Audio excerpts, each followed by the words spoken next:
감사드립니다. 안 그래도 떨리고 부담스러운데 또 너무 과하게 소개해 주셔서 더 부담스럽고 더 떨리는 마음이 있습니다. 기도할 때도 또 말씀을 전할 때에도 우리가 신앙생활할 때 이 떨림이 참 중요한 것 같습니다. 나침반에 보면 정상적으로 작동하는 살아있는 나침반은 떨림이 있습니다. 근데 고장난 나침반은 떨림이 없죠. 떨림이 있다는 건 정상적으로 작동하고 있다는 뜻입니다. 우리가 하나님을 예배하고 또 하나님을 섬기는 이 복된 자리에 하나님의 부르심 속에서 나오지만 우리에게는 늘 그 떨림이 있어야 하고 그 떨림은 우리를 건강하게 정상적으로 신앙이 작동하도록 우리를 이끄는 힘이 됩니다. 이 떨림이 없어질까 봐 사실은 두려운 마음이 있습니다. 오늘 요한복음 2장에 나오는 이 말씀은 첫 표적이라고, 사실 요한복음에 여러 가지 표적이 나오는데 그 중에 처음으로 소개되는 표적입니다. 어제 제가 우리 UIUC 한인 동아리 뭐라고 해야 될까요? 모임, 그런 곳에 가보니까 굉장히 많은 한인 학생들이 있었고 또 그곳에서 왠지 모를 새 학기의 그런 생동감을 느낄 수 있었습니다. 정말 오랜만에 느껴보는 생동감이었고요. 제가 그곳에 가서 좀 어색하다고 느꼈던 건 저는 이제 40대 중반의 아저씨인데 20대 초반의 학생들 사이에서 아무렇지 않게 있으려고 하니까 더 떨리더라고요. 그래서 그곳에서 우리 학생들의 그런 생동감 넘치는 새 학기의 기분을 느끼고 돌아왔습니다. 처음이라는 말은 늘 우리에게 두근거리는 설레임을 선물합니다. 첫 만남이 있고 첫 사랑도 있고 첫 출근, 또 첫 직장, 첫 월급, 또 첫 아이, 첫 돌. 말만 들어도 기분이 좋아지고 또 이유를 알 수 없는 설레임이 느껴지는 말들입니다. 이처럼 처음이란 말이 우리에게 특별하게 느껴지는 이유는 그것이 곧 어떤 시작을 의미하기 때문입니다. 예를 들어서 첫 만남이 특별한 이유는 이것을 시작으로 해서 어떤 둘 사이의 서툰 감정과 관계가 본격적으로 시작되기 때문입니다. 첫 출근이 기쁜 이유는 이것이 직장 생활의 새로운 시작을 의미하기 때문이겠죠. 아이의 첫 걸음마에 부모님들이 탄성을 지르는 이유는 그 첫 걸음을 시작으로 해서 이제는 아이가 걷기도 하고 또 뛰기도 하고 심지어 부모님보다 더 빨리 달리는 날이 올 것을 알기 때문에, 그 표적을 보았기 때문입니다. 이처럼 예수님도 이 땅에서 행하신 수많은 표적들이 있는데 그 가운데 특별히 첫 표적을 통해서 우리에게 알려주시고자 했던 특별한 메시지가 있음을 발견하게 됩니다. 그리고 그 첫 표적의 장소는 가나의 혼인잔치, 즉 결혼식이었습니다. 오늘 본문의 배경으로 소개되고 있는 이 가나라는 곳은 예수님께서 사셨던 나사렛으로부터 북쪽으로 약 8마일 정도, 13km 정도 떨어진 이 갈릴리 지역의 한 마을입니다. 마침 그곳에서 혼인잔치가 있었고 또 예수님의 어머니 마리아뿐만 아니라 예수님과 그 제자들도 혼인잔치에 초대되었습니다. 어느 결혼식이나 마찬가지겠지만 이 가나의 혼인잔치 역시 모두가 들뜬 분위기 속에서 웃음소리가 가득합니다. 결혼식에 가보셨죠? 그곳에서 울고 있는 사람 없습니다. 물론 전 남자친구나 전 여자친구가 다른 사람과 결혼한다면 울겠지만 그 자리에 갈 일은 없겠죠. 결혼식장에서는 이렇게 웃음소리가 가득합니다. 신랑 신부의 행복한 앞날을 축하하는 이 자리에 근심이나 먹구름 따위가 끼어들 틈이 없습니다. 적어도 결혼식 때만큼은 앞으로 결혼 생활 속에서 겪게 될 갈등이나 위기 따위는 생각하지 않고 오직 장밋빛 미래만 꿈꾸지 않습니까? 그래서 그런지 모든 것이 다 좋아 보입니다. 모든 것이 계획대로 예정대로 잘 진행되고 있습니다. 이대로라면 이 멋지고 화려한 결혼식만큼이나 신랑 신부의 결혼 생활 역시 앞으로도 멋지고 또 행복할 것만 같습니다. 그런데 그만 잔치집에서 절대 일어나서는 안 될 일이 일어나고 말았습니다. 오늘의 본문 3절 말씀은 이렇게 기록합니다. 포도주가 떨어진지라 예수의 어머니가 예수에게 이르되 저들에게 포도주가 없다 하니. 대개 고대 근동에서 혼인잔치는 약 일주일 정도 지속되었다고 합니다. 그래서 혼주는 그 기간 동안에 하객들에게 충분히 포도주를 대접해야 하는 것이 관례였습니다. 이것은 초대한 손님들에 대한 예의였고 또 혼주의 마땅한 책임이기도 합니다. 그런데 결혼잔치가 무르익어갈 그 무렵에 포도주가 그만 떨어진 것입니다. 당시 포도주는 값진 음료였기 때문에 평범한 중산층 가정의 경우에 결혼식이나 혹은 기념일을 제대로 치르기 위해서는 오랫동안 아끼고 또 저축해야 했습니다. 그런데 이 신혼부부의 형편이 좋지 않았는지 나름 넉넉히 준비한다고 했는데도 결혼식 기간 동안 사용할 충분한 포도주가 준비되지 못했던 것입니다. 이제 막 결혼식을 올린 신혼부부는 시작부터 당장 암울한 수치를 겪게 되었습니다. 물론 포도주가 떨어지면 다른 음료를 마시거나 그냥 안 마시면 그만 아닌가라고 생각하실지도 모르겠습니다. 그러나 혼인잔치집에서 포도주가 떨어졌다는 것은 단순히 음료수가 떨어졌다는 정도의 의미가 아니었습니다. 포도주가 떨어지면 잔치도 끝입니다. 포도주가 없으면 잔치가 더 이상 지속될 수 없다는 뜻입니다. 앞으로 기쁘고 즐거운 일들만 있을 줄 알았던 이 가나의 혼인잔치에 심각한 위기가 찾아온 것입니다. 그때 예수님의 어머니 마리아는 저들에게 포도주가 없다고 혼주의 이 딱한 사정을 예수님께 알렸습니다. 이거 참 큰일 났구나. 혼인집에 포도주가 떨어졌다고 하니 어쩌면 좋으냐? 어떻게 해볼 도리가 없겠니? 라고 예수님께 물으신 거죠. 그러자 예수님께서는 여자여 나와 무슨 상관이 있습니까? 내 때가 아직 이르지 아니하였습니다. 라고 대답하십니다. 물론 예수님의 이 대답이 좀 냉정해 보이기는 해도 틀린 말은 아니었습니다. 이성적으로 우리가 생각해 볼 때 포도주가 떨어졌는데 하객으로 초대되신 예수님께 이 사정을 말한다는 것은 오히려 이상해 보이기도 합니다. 그럼에도 불구하고 예수님의 어머니 마리아는 이 하인들에게 이렇게 명령합니다. 오늘의 본문 5절 말씀입니다. 그의 어머니가 하인들에게 이르되 너희에게 무슨 말씀을 하시든지 그대로 하라 하니라. 성도 여러분, 이 마리아의 이 말은 굉장히 중요한 의미를 담고 있습니다. 오늘의 본문 2절에서는 이렇게 기록하고 있었습니다. 예수와 그 제자들도 혼례의 청함을 받았더니. 혼례의 청함을 받았다고 합니다. 예수님은 본래 가나의 혼인잔치에 초대받았던 손님이었습니다. 결혼식에 초대받은 수많은 하객들 중에 하나였을 뿐입니다. 따라서 손님으로 계신 그곳에서는 아무런 기적도 그 어떤 역사도 일으키지 않으셨습니다. 마찬가지로 우리의 인생에도 예수님께서 결혼식 하객으로 또는 손님으로 계시는 한 아무런 일도 일어나지 않습니다. 왜요? 예수님께서 손님이시기 때문입니다.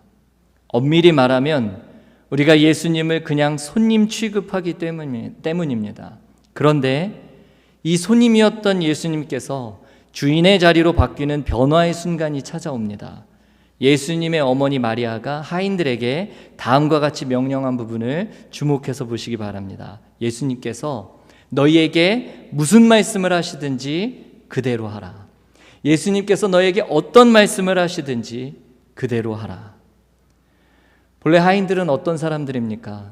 주인의 말에 복종하도록 부름받은 사람들입니다. 따라서 만약에 무슨 말씀을 하시든지 하인들이 그대로 복종해야 할 분이 있다면 그것은 오직 주인뿐입니다.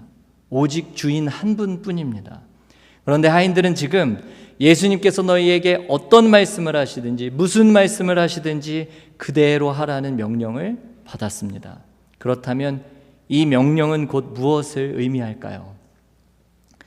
포도주가 떨어진 이 위기의 순간에 주님은 더 이상 혼인잔치에 초대된 단순한 하객이 아닙니다. 주님은 더 이상 그냥 손님이 아니었습니다. 포도주가 떨어진 위기의 순간 예수님은 무슨 말씀을 하시든지 하인들이 그대로 순종하고 또 복종해야 할 주인이 되어 계십니다. 잔치집에 있었던 수많은 사람들, 제자들, 심지어 하인들조차도 이 포도주가 떨어지기 전까지는 잔치의 흥겨운 분위기에 취해서 그곳에 예수님이 계시다는 사실을 잊었는지도 모르겠습니다. 그러나 포도주가 떨어져 버린 이 위기의 순간, 그제서야 예수님이 그곳에 처음부터 그들과 함께하고 계셨음을 깨닫게 되었습니다. 예수님은 처음에는 손님으로 그곳에 오셨지만 이제는 무슨 말씀을 하시든지 그대로 순종해야 할 주인으로 그들과 함께하고 계십니다. 결국 예수님은 자신의 때가 아직 이르지 않으셨지만 그럼에도 이 상황을 외면하지 않으시고 일하기 시작하십니다. 오늘의 본문 6절과 7절은 이렇게 기록하고 있습니다. 거기에 유대인의 정결 예식을 따라 두세 통 드는 돌 항아리 6이 놓였는지라. 예수께서 그들에게 이르시되 항아리에 물을 채우라 하신즉 아귀까지 채우니. 때마침 그곳에 유대인의 정결 예식에 따라 두세 통 드는 돌 항아리 6이 놓여 있었고 예수님은 하인들에게 명령하여 그 항아리에 물을 채우라고 하십니다. 여기서 말하는 유대인의 정결 예식이란 전통에 따라서 음식을 먹기 전에는 반드시 손을 씻었고 시장에서 돌아왔을 때에도 먹기 전에는 반드시 물을 뿌려서 씻는 전통을 말합니다. 그리고 잔과 주발과 놋그릇을 씻는 것도 유대인의 정결 예식에 해당됩니다. 그러니까 이 유대인의 정결 예식을 따라서 놓여 있던 이 물통은 식수용이 아니라 청결을 위해서 씻는 용도였다는 뜻입니다. 따라서 혼인집에 유대인의 정결 예식을 따라 놓여 있던 6개의 돌 항아리는 가나의 혼인잔치에 초대되어서 온 수많은 하객들의 더러운 손을 씻고 더러워진 발을 씻어내기 위해서 준비된 물통입니다. 이것을 단정 지을 수는 없다고 해도 유대인의 정결 예식에 따라서 입구 한켠에 두었던 이 물통에 담겨 있었던 물들은 이미 수많은 사람들의 손을 씻기고 또 더러워진 발을 씻어내기 위해서 사용되고 또 사용되어 식수로는 적합하지 않은 용도 폐기된 물이나 다름없습니다. 그런데 주님께서는 바로 그 돌 항아리에 아귀까지 물을 채우라고 말씀하십니다. 그렇다면 우리는 주님께서 이 기적을 일으키신 이유가 단순히 포도주가 필요했기 때문이 아님을 알 수 있습니다. 왜 그럴까요? 어떻게 알 수 있을까요? 만일 단순히 포도주가 필요해서 이 기적을 일으키신 거라면 예수님은 텅 비어버린 포도주통에 물을 채우게 하신 후에 그 물을 포도주로 바꾸셨으면 될 일입니다. 아니, 그랬어야 마땅합니다. 만일 단순히 포도주가 필요했다면요. 그러나 주님은 이 빈 포도주통에 물을 채우지 않으시고 이상하게도 정결 예식을 위해서 놓여있던 돌 항아리에 물을 채우도록 명령하십니다. 당시 이 돌 항아리에는 약 20갤런에서 30갤런의 물을 담을 수 있었고 그런 돌 항아리가 6개나 놓여 있었으니까 하인들을 시켜서 아귀까지 물을 채웠으면 어림잡아서 약 150갤런의 엄청난 양의 물입니다. 하지만 여러분, 지금 이 집에 필요한 것은 물이 아니라 포도주입니다. 이 혼인잔치에 부족한 것은 포도주지 결코 정결 예식을 위한 물이 아니었습니다. 아무리 정결 예식을 위한 물이 많이 준비되었다고 해도 포도주가 없으면 잔치도 끝인데 그 많은 물이 과연 무슨 소용이 있겠습니까? 따라서 예수님께서 정결 예식을 따라 두세 통 드는 돌 항아리 6에 물을 채우라고 명령하신 이 장면에서 우리는 두 가지 분명한 사실을 알게 됩니다. 첫째, 예수님은 단순히 포도주가 필요해서 이 기적을 일으키시는 게 아닙니다. 그랬다면 그냥 이 빈 포도주통에 물을 채우신 후에 그 물로 포도주를 만드셨으면 될 일입니다. 둘째, 포도주가 떨어진 잔칫집에 정결 예식을 위한 돌 항아리 6만이 덩그러니 놓여 있었다는 이 말은 마치 꼭 있어야 할 포도주가 떨어져 버린 잔칫집과도 같은 우리의 인생을 의미합니다. 포도주가 떨어진 잔칫집에 정결 예식을 위한 물통만이 넘쳐났다는 것이 과연 무엇을 의미할까요? 하나님 사랑은 잃어버리고 하나님을 향한 열심만 남아있는 유대인들의 모습이 이와 같지 않습니까? 포도주 떨어진 잔칫집에 쓸데없이 넘쳐나는 정결 예식 물통처럼 성전은 넘쳐나지만 하나님을 향한 진정한 예배는 없고 설교는 넘쳐나지만 하나님의 말씀은 없으며 믿음의 내용은 빠지고 형식만 남아 생명을 살릴 능력을 잃어버린 교회들의 모습이 바로 이와 같다는 것입니다. 유대인들은 각종 정결 예식과 할례와 또 안식일을 철저하게 지킴으로써 자신들이 하나님의 특별한 백성임을 스스로 자랑스럽게 여겼습니다. 나는 이것도 하고 저것도 하고 있으니, 나는 이 일도 지키고 있고 저 율법도 지키고 있으니 나는 하나님의 영락없는 백성이라고 그렇게 믿었습니다. 그러나 그들 중에 진실로 구별된 하나님의 백성은 눈을 씻고 보아도 찾을 수가 없습니다. 마치 포도주 떨어진 잔칫집에 정결 예식을 위한 돌 항아리 6통만 덩그러니 놓여있는 꼴입니다. 유대인의 정결 예식이 인간의 죄를 근본적으로 깨끗하게 할 수 없듯이 포도주가 떨어져 버린 잔칫집에서 정결 예식을 위해 준비된 물통들은 그야말로 쓸모없는 물건에 지나지 않습니다. 아무리 아구까지 물을 채워서 약 150갤런의 물이 있다 한들 무슨 소용이 있겠습니까? 그런데 예수님께서 바로 그 쓸모없는 물들을 잔치집에 꼭 필요한 포도주로 바꾸십니다. 오늘의 본문 8절에서 10절까지의 말씀입니다. 8절부터 10절까지 함께 보겠습니다. 이제는 떠서 연회장에게 갖다 주라 하심에 갖다 주었더니 연회장은 물로 된 포도주를 맛보고도 어디서 났는지 알지 못하되 물 떠온 하인들은 알더라. 연회장이 신랑을 불러 말하되 사람마다 먼저 좋은 포도주를 내고 취한 후에 낮은 것을 내거늘 그대는 지금까지 좋은 포도주를 두었도다 하니라. 예수님의 명령대로 아기까지 채운 물을 그대로 떠서 연회장에게 가져다 주었더니 그것을 맛본 연회장은 이 포도주의 깊이와 풍미에 깜짝 놀랍니다. 그야말로 물이 변하여 극상품의 포도주가 된 것입니다. 우리가 읽은 한글 성경에서는 물로 된 포도주를 맛봤다라고 번역되어 있지만 영어 성경에서는 포도주로 변한 물이라고 기록하고 있습니다. 여러분, 물로 된 포도주라는 말은 물에 포도주 맛을 가미했는지 아니면 포도주에 물을 섞은 것인지 그 경계가 모호합니다.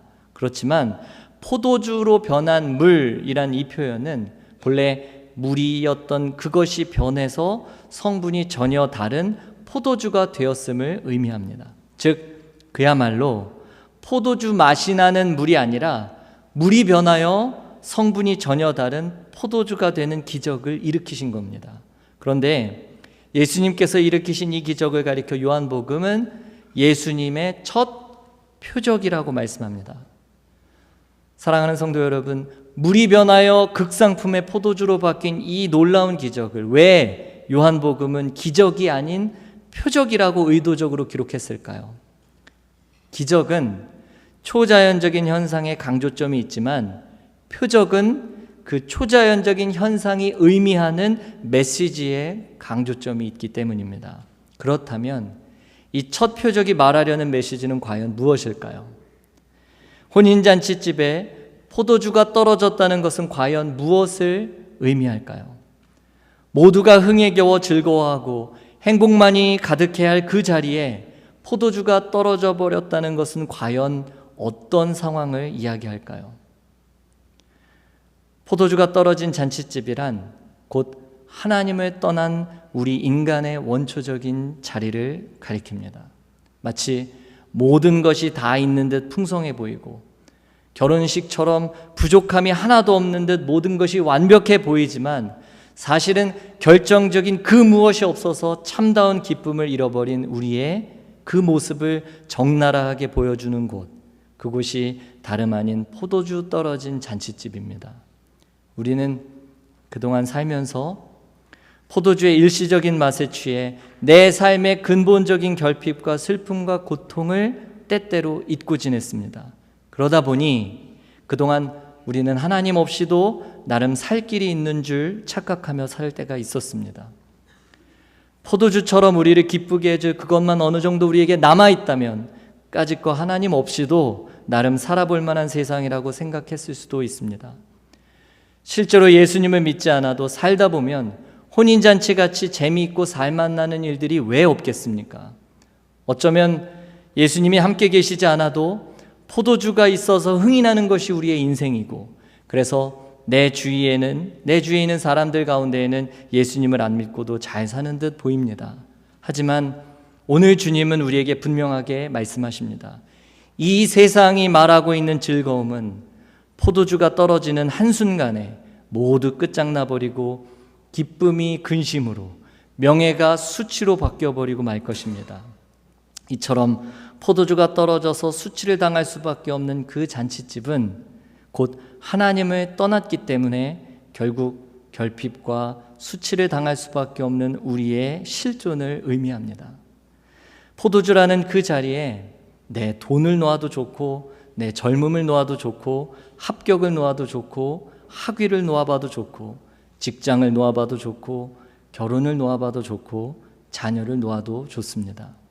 그러나 그동안 나를 나 되게 하던 것, 내 삶의 유일한 의미라고 여겼던 것들이 어느 순간 사라지고 나면 우리는 순식간에 삶의 의미를 완전히 놓쳐버리고 말 것입니다. 포도주가 떨어지는 날, 내가 살만하다고 느꼈던 세상은 순식간에 지옥이 되고, 기쁨과 명예와 자랑은 도리어 슬픔과 수치와 부끄러움으로 바뀌게 될 것입니다. 성도 여러분, 하나님을 떠난 이 세상에서 하나님 대신 즐기던 포도주가 떨어지는 날, 우리는 비로소 한켠에 덩그러니 놓여있는 돌 항아리 6개 외에는 내 삶에 가진 것이 아무것도 없음을 깨닫게 될 것입니다. 그것이 우리의 성실함이든 남다른 노력이든 윤리적이고 도덕적인 삶이든 거기에 백날 물을 채워봐도 그 물은 결코 우리를 깨끗하게 할 수도 없고 우리를 수치와 죄에서 구원할 수도 없습니다. 그런데 우리의 주인 되신 예수님께서 그 쓸모없는 물을, 많긴 하지만 의미 없는 그 물들을, 그 버려진 물과 같은 인생을 잔치집에 꼭 필요한 최상급의 포도주로 바꾸셨습니다. 용도 폐기될 물, 더 이상 쓰일 수 없는 물, 사람들의 손에 치이고 치여서 더럽혀진 구정물과 같은 물로 하여금 향기 나는 포도주와 같은 놀라운 역사를 이루어 가십니다. 쓸모없는 물과 같은 인생을 최상급의 포도주와 같은 향기로운 인생 되게 하셨습니다. 그리고 이것이 예수님께서 행하신 첫 표적이라고 성경은 말씀합니다. 아까 잠시 말씀드렸지만 물이 변하여 포도주가 된 이 사건을 기적이라고 말씀하지 않으시고 표적이라고 기록한 이유는, 표적은 그 표적이 담고 있는 메시지의 강조점이 있기 때문입니다. 그럼 이 첫 표적은 어떤 메시지를 우리에게 전하고 있을까요? 서두에도 말씀드렸지만 처음이 우리에게 특별한 이유는 처음은 곧 어떤 것의 시작을 의미하기 때문입니다. 그렇다면 주님은 물을 포도주로 바꾸신 이 첫 표적을 통해서 과연 어떤 시작을 예고하고 계신 걸까요? 포도주가 떨어진 잔치집과도 같은 세상에서 쓸모없는 물과 같은 우리 인생을 향기 나는 극상품의 포도주와 같은 인생으로 바꾸어 주시는 일, 바로 이 일을 위해 주님께서 이 땅에 오셨고, 오늘 일어난 이 기적은 바로 그 시작을 예고하는 첫 표적이라는 말입니다. 따라서 주님은 지금도 그리고 앞으로도 그분을 삶의 주인으로 믿는 모든 이들에게 쓸모없는 물이 변하여 혼인잔치 집에 꼭 필요한 극상품의 포도주가 되게 하시는 이 표적을 반드시 일으키실 것입니다. 오직 하나님만이 주실 수 있는 완전한 기쁨으로 마침내 우리를 만족하게 하실 것입니다. 오늘 바로 이곳에서 마치 버려진 것 같고 용도 폐기된 물처럼 느껴졌던 우리의 인생을 향기 나는 포도주로 바꾸시는 예수님을 만나는 그 복 누리시길 간절히 소원합니다. 우리 시간 함께 찬양하고 말씀을 생각하며 기도하겠습니다. 성도 여러분, 가나의 혼인잔치 이야기는 최상급의 포도주에 방점이 있는 것이 아니라 쓸모없는 물을 꼭 필요한 포도주로 바꾸어 주신 예수님께 방점이 있습니다. 우리는 우리의 온갖 노력으로 살만한 세상, 살만한 인생을 꿈꿨지만 결국 우리 삶을 향기 나는 포도주로 바꾸실 수 있는 분은 오직 예수님 한 분뿐입니다. 열심히 수고하고 노력하는 것이 잘못되었다는 뜻 결코 아닙니다. 최선을 다하는 삶이 의미 없다는 것도 아닙니다. 다만 예수님 없이도 살만한 가정, 예수님 없이도 살고 싶은 세상을 목표로 애쓰고 수고하는 우리의 노력이 결국 우리가 기대하는 것을 결코 가져다 주지 못한다는 사실을 기억해야 합니다. 우리 함께 찬양할 때 우리의 유일한 소망 되시는 예수님을 우리 삶의 중심에 주인으로 모셔드리는 은혜가 있기를 소원합니다. 만일 예수 그리스도께서 우리 삶의 주인이 되신다면 그분은 결코 가만히 계시지 않을 겁니다. 우리 삶의 첫 표적을 시작으로 두 번째, 세 번째 표적을 계속해서 이루어 가실 줄 믿습니다. 우리 함께 가사를 생각하며 찬양하고 또 기도하겠습니다.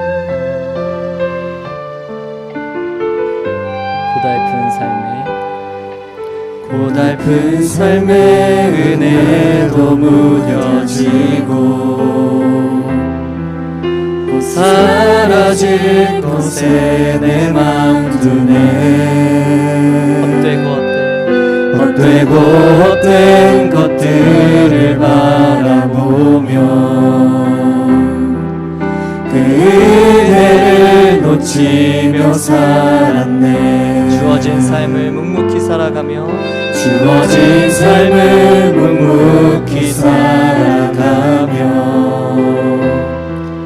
날 붙드신 주 예수를 보내. 사망 가운데 놓여진 나의 삶을 날 건지신 그 이름 예수. 나의 한숨을 바꾸셨네. 주를 향한 노래로, 소망의 노래로 나의 눈물을 거두신 주 예수 이름 안에 살게 하소서. 다시 한번 고백하겠습니다. 고달픈 삶의 은혜도 무뎌지고 사라질 것에 내 맘 주네. 헛되고 헛된 것들을 바라보며 은혜를 놓치며 살았네. 주어진 삶을 묵묵히 살아가며 날 붙드신 주 예수를 보내. 사망 가운데 놓여진 나의 삶을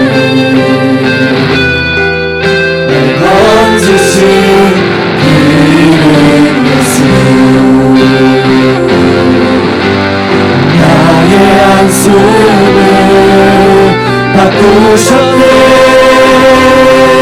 주를 향한 노래로, 소망의 노래로 나의 눈물을 거두신 주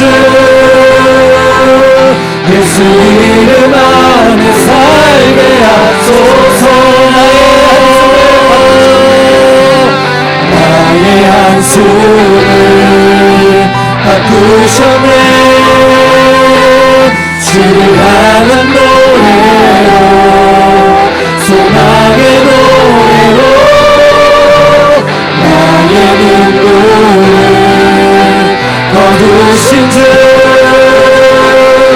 예수 이름 안에 살게 하소서. 나의 한숨을 바꾸셨네. 주를 향한 노래로, 소망의 노래로 나의 눈물을 거두신 주 예수 이름 안에 살게 하소서. 우리 말씀을 생각하며 함께 기도하겠습니다.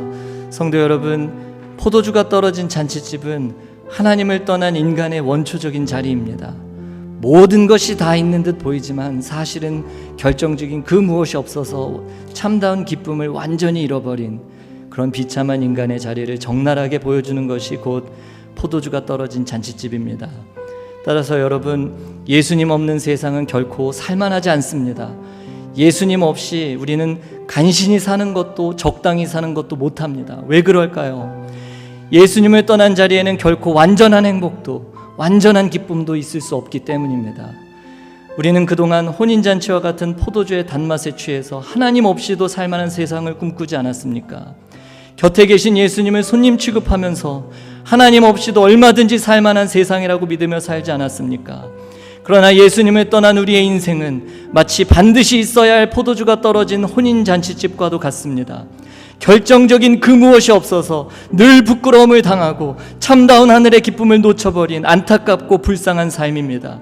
그러나 예수님은 오늘도 그렇게 더 이상 쓸모없이 버려진 구정물과 같은 우리의 인생을 변화시켜 향기나는 극상품의 포도주가 되게 하십니다.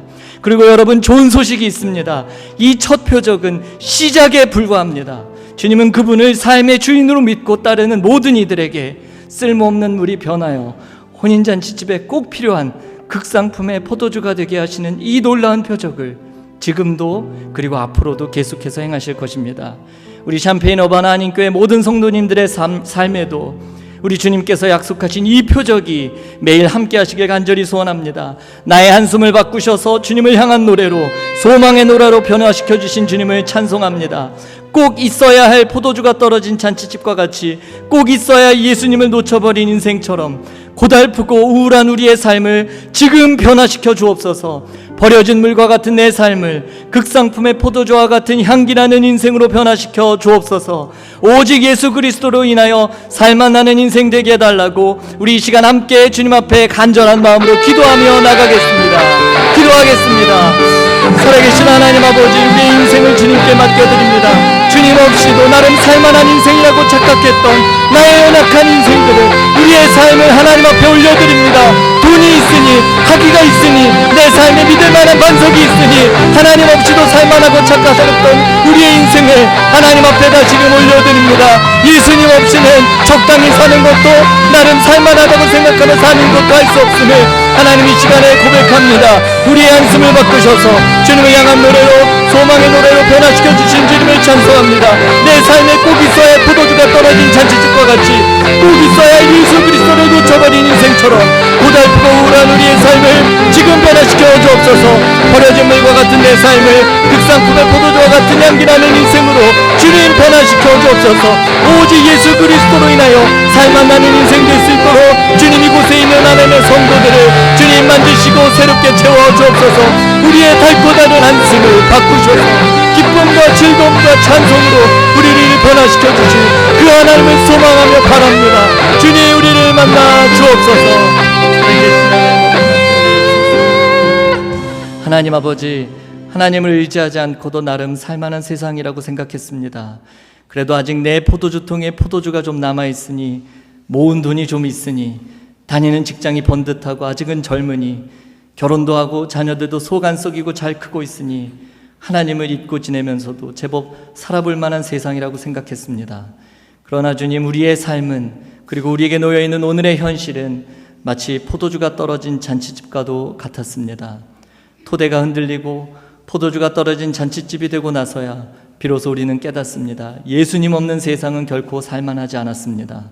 예수님을 떠난 자리에는 결코 완전한 행복도 완전한 기쁨도 있을 수 없음을 아프게 깨닫습니다. 내 삶에 찾아오신 주님을 이제까지 손님처럼 취급하며 살았다면 다시금 주님을 내 삶의 주인으로 모시기를 원합니다.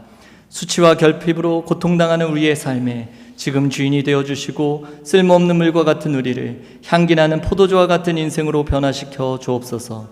우리가 구하는 모든 것을 다 응답하시지는 않지만 우리에게 꼭 필요한 것을 반드시 응답하시는 하나님을 의지하는 믿음으로 우리의 결핍을 주님께 맡겨드립니다. 오직 하나님만이 주실 수 있는 극한 기쁨으로 성도의 삶을 흡족하게 채워 주옵소서. 우리에게 지혜를 주셔서 목자 없는 양과 같은 세상에 꼭 필요한 포도주 같은 인생, 꼭 필요한 극상품의 포도주 같은 교회 되게 도와주옵소서. 특별히 어려운 시간을 보내고 있는 성도들이 있습니까? 쓸모없는 물을 향기나는 극상품의 포도주로 바꾸시는 주님의 표적을 삶에서 경험하게 도와주옵소서. 그렇게 우리를 인도하실 주님께 감사드리며 이 모든 말씀 우리 연약한 삶조차 향기로운 포도주로 변화시켜 주실 존귀하신 예수 그리스도의 이름으로 기도드립니다. 아멘. 아멘.